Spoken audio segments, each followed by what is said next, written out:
Hello बच्चों, good evening, good morning, good afternoon सभी बच्चों को। तो आप चलो स्टार्ट करते हैं। आज की वीडियो जो होगी हमारी बेसिकली वो हमारा होगा क्लास 10th का चैप्टर नंबर 2 पॉलिनोमियल। ठीक है, आज हम केवल और केवल पॉलिनोमियल के इंट्रोडक्शन क्लास है हमारी। केवल और केवल हम इंट्रोडक्शन के ऊपर बात करेंगे कि हमारा पॉलिनोमियल क्या होता है, किस तरीके से होता है, क्या इसके कंसेप्ट्स है और कैसे इसको हम इस्तेमाल में लाए। और इस इंट्रोडक्शन की क्लासेस के बाद हमारा 2.1 एंड 2.2 पूरा खत्म हो जाएगा। चलो स्टार्ट करते हैं। एक्चुअल में बच्चे जो हमारा पॉलिनोमियल होता है वो हमें पढ़ना है बेसिकली क्वाड्रेटिक पॉलिनोमियल। आपके सिलेबस में जो है वो आपको पढ़ना है क्वाड्रेटिक पॉलिनोमियल। पहले हमारा यहां से क्यूबिक पॉलिनोमियल भी आता था, क्यूबिक पॉलिनोमियल भी आता था हमारा, जो कि हमारे सिलेबस के अंदर डिलीटेड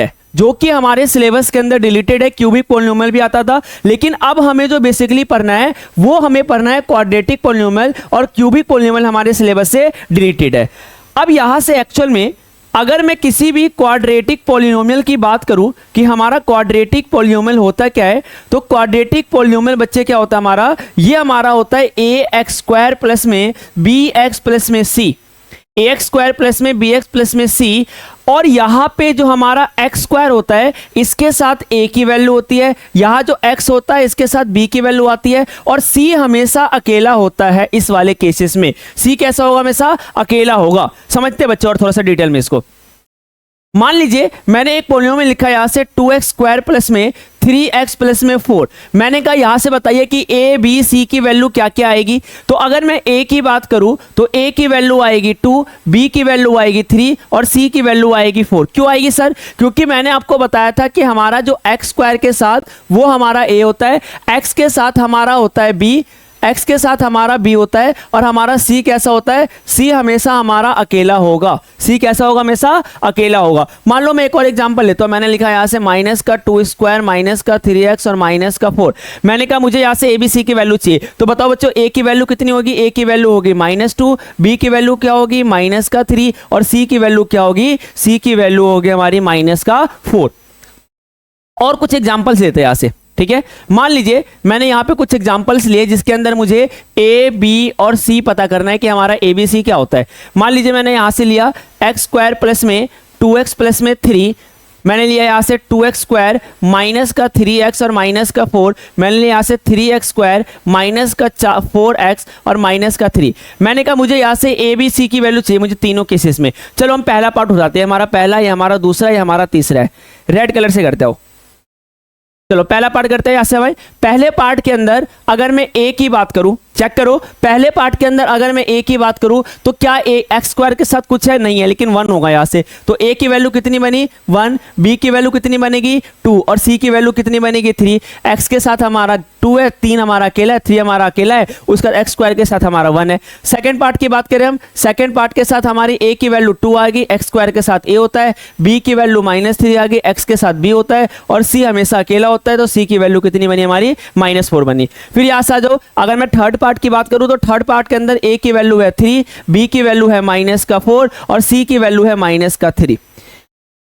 यहां तक सभी को समझ में आया? नहीं समझ में आया तो दोबारा समझो इसको, दोबारा वीडियोस को थोड़ा सा पीछे जाकर के देखो आप। ठीक है, चलो आगे बढ़ते हैं यहां से,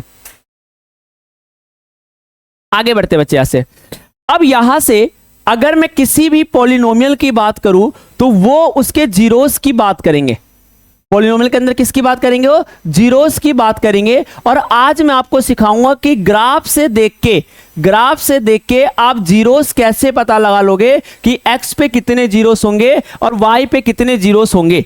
आप ग्राफ को देख के कैसे पता लगा लोगे कि x पे कितने जीरोस होंगे और y पे हमारे कितने जीरोस होंगे। समझना बच्चे, अगर मैं बात करूं, मान लीजिए मैंने एक ग्राफ बनाया, यहां से मैंने एक ग्राफ बनाया, इसको समझना 2.1 खत्म हो जाएगा आपका, इसी को मेन फोकस करना आपका। 2.1 टोटली कंप्लीट हो जाएगा आपका। सुनना बच्चे, यहां से अगर मैं यहां से बात करूं, मैंने ग्राफ लिया है जिसके अंदर मैं इसको ले लेते हैं, इसको हम यहां से समझना बच्चे, ये मैंने ग्राफ लिया। ठीक है, मैं यहां से इस वाले एक्सिस को मैं ले लूं y एक्सिस और इस वाले एक्सिस को ले लूं मैं x एक्सिस। ठीक है, ये हमारा x एक्सिस और y एक्सिस का ग्राफ है। मैंने यहां से क्या करा, मैंने यहां से ये लाइन डाली, ठीक है।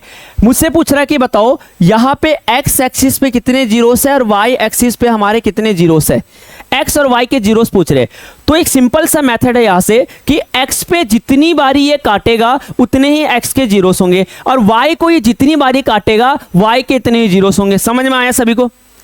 एक्स के जितने जीरोस होंगे उतने क्या होंगे, एक्स पे काटेगा। ध्यान से देखना, एक कितनी बारी कट कर रहे हैं, कितनी बारी कट कर रहा है बच्चे, ये कट कर रहा है यहां से एक, यहां से दो, यहां से तीन, यानी कि x के जीरोस कितने हो गए, x के जीरोस हो गए 3। चलो y पे चेक कर लेते हैं, y पे केवल एक ही बारी कट कर रहा है, तो यानी कि y के जीरोस कितने हो गए, y के जीरोस हो गए 1।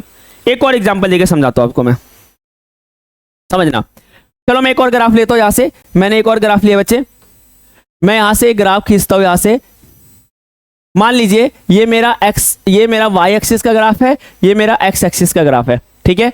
और मैंने कहा यहां से ये मेरा ग्राफ कुछ इस तरीके से ऐसे गया है। अब ये कह रहा है बताओ कि x और y पे कितने जीरोस होंगे हमारे, तो x और y का पहले काउंट करना पड़ेगा मुझे। अगर मैं x एक्सिस की बात करूं या मैं y एक्सिस की बात करूं, तो आप यहां से ध्यान से देखना कि x और y पे कितने जीरोस है। तो जितने बारी कट करेगा, देखो एक बार यहां कट कर रहा है, एक बारी यहां पे कट कर रहा है, एक बारी यहां पे कट कर रहा है, और एक बारी यहां पे कट कर रहा है। समझना, तो यहां पे अगर 1 2 3 4 बार कट कर रहा है, तो यानी कि x पे हमारे कितने जीरोस होंगे, x पे हमारे 4 जीरोस होंगे। y पे कितने जीरोस होंगे, y पे केवल एक ही बारी कट कर रहा है, तो y पे कितने जीरोस होंगे हमारे, y पे केवल हमारे 1 जीरोस होंगे। समझते बच्चे? और एक और एग्जांपल लेते हैं। मान लीजिए मैंने फिर से लिया यहां से फिर से लिया, ये हमारा x एक्सिस, ये हमारा y एक्सिस, मैंने चेंज कर दिया बच्चे इस बारी, ठीक है। मैंने कहा यहां से बताओ अब कितने जीरोस होंगे, मैंने ये वाली लाइन खींच दी भाई। मैंने कहा बताओ x और y पे कितने जीरोस होंगे, तो अगर मैं x और y एक्सिस की बात करूं तो कितने जीरोस होंगे, तो x और y का मुझे काउंट कर लो यहां से। तो मुझे अगर काउंट करना है तो ध्यान से देखना, एक बारी यहां पे, एक बारी यहां पे। अब यहां से एग्जाम में ना सबसे ज्यादा बच्चों को कंफ्यूजन कहां पे क्रिएट करते हैं एग्जामिनर, वो क्या करते हैं, एक्सिस को चेंज कर देंगे।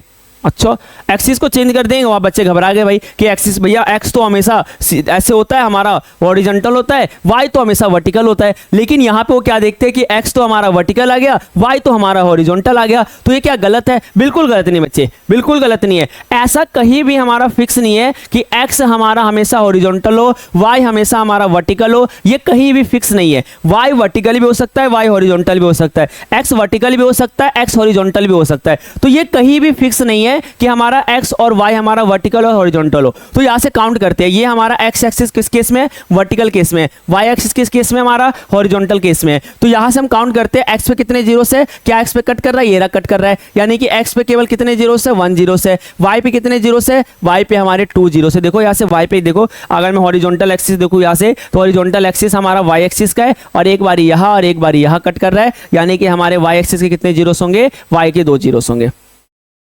एक आपको मैं बहुत सटीक एग्जांपल लेके बताता हूँ, एक और ध्यान से देखना। मान लीजिए मैंने ग्राफ बनाया, मैंने कहा ये हमारा y एक्सिस है, ये हमारा x एक्सिस है। मान लिया आपकी बातें सेम टू सेम दे दिया, ठीक है। मैंने कहा यहां से ये इसकी बातें करते हैं।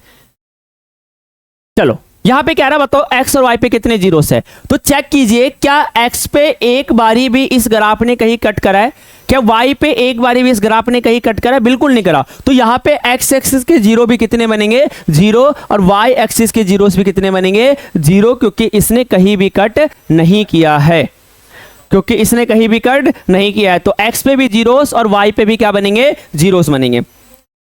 समझते बच्चे? और आगे चलो मैं आपको चार यहाँ पे क्वेश्चन देता हूं, मुझे करके बताना फटाफट। आप पॉज करना है, पॉज करने के बाद करना है। चलो क्वेश्चन नंबर फर्स्ट, फिर मैं आपको बताऊंगा, ठीक है। ये मेरा x एक्सिस, ये मेरा y एक्सिस, ये y पॉजिटिव, ये y axis is negative, x हमारा पॉजिटिव, ये x मेरा नेगेटिव।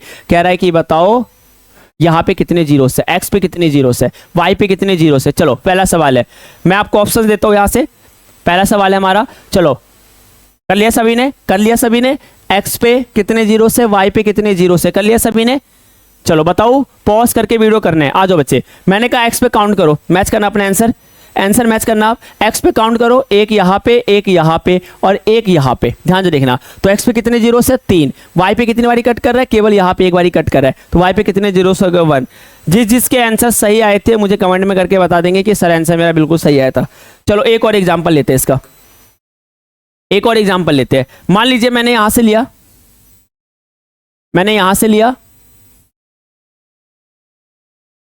ये मेरा वाई एक्सिस, ये मेरा एक्स एक्सिस, ठीक है। यहाँ से मैंने बनाया, ये बनाया मैंने, ठीक है। अब मुझे बताओ एक्स और वाई पे कितने जीरो से, पॉज करके वीडियो, एक्स और वाई पे कितने जीरो से, चलो फटाफट जल्दी से करते हैं स्टार्ट। एक्स पे कितने जीरो से, एक्स पे हमारे एक जीरो से, वाई पे कितने जीरो से हमारे, वाई पे हमारे दो जीरो से, चेक करो, एक यहाँ पे एक यहाँ पे, वाई पे दो जीरो से, और एक्स पे कितने जीरो से, केवल एक्स पे हम केवल एक ही जीरो से। चलो आगे बढ़े, चलो आ जाओ,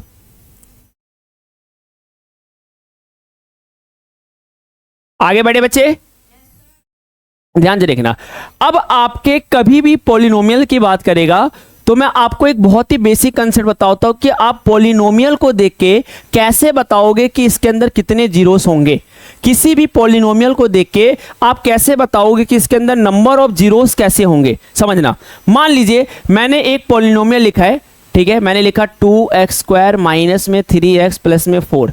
एक मैंने पॉलिनोमियल लिखा यहां से x³ माइनस में 3x प्लस में 4, और मैंने एक पॉलिनोमियल लिखा यहां से x माइनस में 3, ठीक है, और एक पॉलिनोमियल लिखा मैंने यहां से x की पावर 4 माइनस में x³ माइनस में 3x प्लस में 4, ठीक है। ये मैंने पॉलिनोमियल लिखा, इक्वल टू में जीरो लिख देते हैं, इक्वल टू में जीरो डाल लो, ठीक है, ठीक है ना। चलो ये तो वैसे बेसिकली हमारी इक्वेशंस होती है, लेकिन मैंने इक्वल टू में जीरो डाल दिया, मैं यहां से पता लगा सकते हैं कि इसके कितने जीरोस होंगे, समझना बच्चे। अगर मैं इस वाले पहले वाले केस की बात करूं कितने जीरोस होंगे, मुझे बिना सॉल्व के, मान लीजिए आपके एमसीक्यू में आ गए कि इस पॉलिनोमियल के अंदर नंबर ऑफ जीरोस कितने होंगे, तो आप बिना एमसीक्यू के, बिना सॉल्यूशन के आप कैसे एमसीक्यू फाइंड आउट कर सकते हो। इसके अंदर बताओ सबसे मैक्सिमम पावर कितनी है वेरिएबल की। आपको बेसिकली वेरिएबल पे नजर लगाना है कि वेरिएबल किस तरीके से हमारा है, समझना बच्चे। तो बताओ इसके अंदर वेरिएबल की मैक्सिमम पावर कितनी है, वेरिएबल के मैक्सिमम पावर 2 है, तो यानी कि इसके जीरो कितने होंगे, इसके 2 जीरोस होंगे। कितने जीरोस होंगे, 2 जीरोस होंगे। इसके अंदर सबसे मैक्सिमम पावर कितनी है, 3 है, तो यानी कि इसके जीरोस कितने होंगे, इसके जीरोस होंगे 3। इसके अंदर मैक्सिमम पावर कितनी है वेरिएबल की, 1 है, तो यानी इसके जीरोस कितने होंगे, 1 होंगे। इसके मैक्सिमम पावर कितने हैं, इसके मैक्सिमम पावर 4 है, तो यानी इसके जीरोस कितने होंगे, इसके जीरोस होंगे 4। चलो अब मुझे यहाँ पे ये करके बताओ फटाफट इसके क्या होंगे, x² माइनस में 2 कितने जीरोस होंगे, यहाँ से बताओ मुझे x प्लस में x³ माइनस में 3 कितने जीरोस होंगे, x माइनस में 4 कितने जीरोस होंगे। चलो पॉज करके वीडियो बताओ जल्दी से, फटाफट जल्दी करो इसे। पहले वाले का आंसर करें, पहले वाले का आंसर है 2, दूसरे वाले का आंसर है 3, और तीसरे वाले का आंसर है 1। यहां तक सभी को समझ में आया, आगे बढ़ते बच्चे, आ जाओ। उसके बाद किसी भी पॉलिनोमियल के अंदर अगर मैं जीरोस की बात करूं तो उस जीरोस को दो तरीके से काउंट करा गया है। एक का नाम अल्फा रखा गया, दूसरे का नाम बीटा रखा गया। आपका 2.1 पूरा का पूरा कंप्लीट हो चुका है, जाके एक बार पहले चेक कर लीजिएगा कि आपका कंप्लीट हुआ या नहीं हुआ है, ठीक है। इसके अंदर एक अल्फा, दूसरा सीरीज क्या होता है, बीटा होता है। अगर मैं अल्फा और बीटा की बात करूं तो ये अल्फा और बीटा हमारे 2 जीरो है, 2 जीरोस है। तो इसका मतलब क्या हुआ कि अगर 2 जीरोस है तो 2 जीरोस केवल किसके अंदर आता है, ये केवल क्वाड्रेटिक पॉलिनोमियल के अंदर आता है। 2 जीरोस केवल और केवल क्वाड्रेटिक पॉलिनोमियल के अंदर आता है, जिसके अंदर मैं बात करूंगा ये क्या होता है, ये होता है हमारा ax² प्लस में bx प्लस में c। 2 zeros, number of 2 zeros केवल और केवल क्वाड्रेटिक पॉलिनोमियल के अंदर आएंगे, जो कि हमारे होंगे ax² प्लस में bx प्लस में c, ठीक है। और इन्हीं का नाम आपका अल्फा और बीटा पड़ा। अल्फा और बीटा की पूरी डिटेल में नेक्स्ट वीडियो के अंदर मैं बताऊंगा अल्फा और बीटा के बीच में क्या क्या रिलेशंस होते हैं, अल्फा और बीटा को कैसे सॉल्व करते हैं, अल्फा और बीटा के अंदर कैसे वेराइटीज ऑफ क्वेश्चंस आते हैं, ठीक है। Thank you so much class सभी को। 2.1 आपका बेसिकली टोटल कंप्लीट हो चुका है। धन्यवाद सभी बच्चों को मेरा।